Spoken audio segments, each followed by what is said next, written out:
एक गांव था जो पहले बहुत खुशहाल हुआ करता था, लेकिन पता नहीं उस गांव को किसकी नजर लग गई। जहां पहले लोग हंसते खेलते थे, आज वहां सन्नाटा रहता है। खुशहाल गांव अब मनहूस गांव में बदल चुका था, क्योंकि उस गांव में रहने वाले लोग भूत से परेशान थे। इसलिए गांव के सभी लोग शाम होने से पहले ही अपने अपने घरों में चले जाते थे, क्योंकि शाम होते ही गांव में भूत आता था। अगर कोई उसके सामने आता तो वह डर की वजह से वही बेहोश हो जाता था और पागल हो जाता था। इसलिए शाम होने से पहले ही सभी गांव वाले घर चले जाते थे।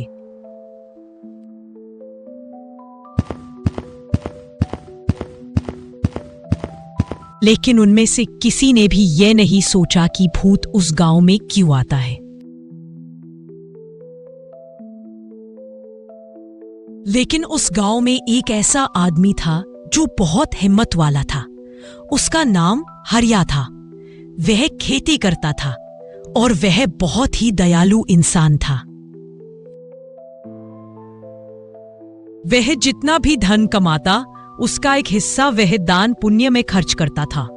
वह गरीब और लाचार लोगों की मदद करता था और वह बेजुबान जानवरों की भी बहुत मदद करता था। वह बहुत ही अच्छा और नेक इंसान था।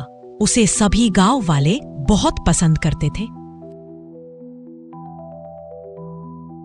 एक बार हरिया ने सोचा कि ऐसे तो गांव वाले हमेशा डरे रहेंगे। मुझे इनकी मदद करनी चाहिए। मुझे कुछ करना चाहिए।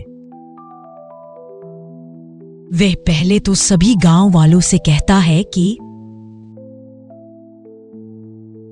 हम सबको मिलकर इस दुविधा को खत्म करना चाहिए।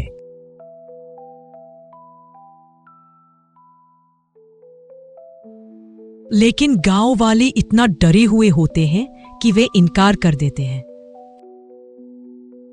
उनमें से एक औरत बोलती है, अरे नहीं हरिया, हमारे बाल बच्चे हैं, हम ये खतरा नहीं ले सकते। लेकिन हरिया इस बात का बुरा नहीं मानता। वे जानता है कि परिवार वाले इंसान को हमेशा डर लगता है, क्योंकि हरिया का कोई परिवार नहीं था। वह अकेला था। हरिया शाम होते ही निकल पड़ता है इस समस्या का समाधान को ढूंढने। वह जाने लगता है तो उस रास्ते में ही भूत मिल जाता है। पहले तो वह भी थोड़ा डर जाता है, लेकिन वह हार नहीं मानता है। वे भूत से पूछता है कि तुम कौन हो और इस गांव में आकर जो सबको परेशान करते हो? भूत बोलता है, मैं किसी को परेशान नहीं करता। लोग मुझे देखकर खुद ही बेहोश हो जाते हैं। मैं रास्ता भटक गया हूँ। मेरा एक यही कहीं घर था जहाँ मैं शांति से रहा करता था, लेकिन कुछ लोगों ने मेरा घर छीन लिया है। मैं वहीं रहता था। मैं किसी को परेशान नहीं करता था। मैं वहीं अकेले रहकर बहुत खुश था। हरिया बोलता है, लेकिन तुम्हारे बाहर आने से पूरा गांव डरा हुआ है। सभी परेशान हैं। मुझे क्या करना होगा कि ये सब ठीक हो जाए? भूत बोलता है, मुझे उसी घर में वापस ले चलो जहां मैं पहले रहता था। मैं वहां बहुत खुश था।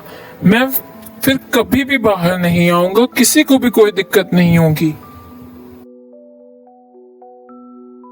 हरिया बोलता है, ठीक है, मैं तुम्हें तुम्हारे पुराना घर दिला दूंगा। तुम बस अब किसी को परेशान मत करना। हरिया भूत को उसके घर पहुंचा देता है और सभी गांव वाले हरिया को खूब धन्यवाद करते हैं। और अब जो गांव मनहूस हो चुका था, अब वह फिर खुशहाल गांव में बदल गया और अब सब पहले की तरह ही खुशी खुशी गांव में रहता है। इस कहानी से हमें ये सीख मिलती है कि दुविधा चाहे जैसी भी हो, लेकिन हमें उसका सामना करना चाहिए। हर परेशानी का कोई ना कोई हल जरूर होता है। बस हमें जरूरत है कि हमें हिम्मत रखनी चाहिए और दिक्कत का सामना करना चाहिए। तो अगर आपको ये स्टोरी पसंद आई हो तो लाइक, शेयर और सब्सक्राइब करना ना भूलें। Thanks for watching.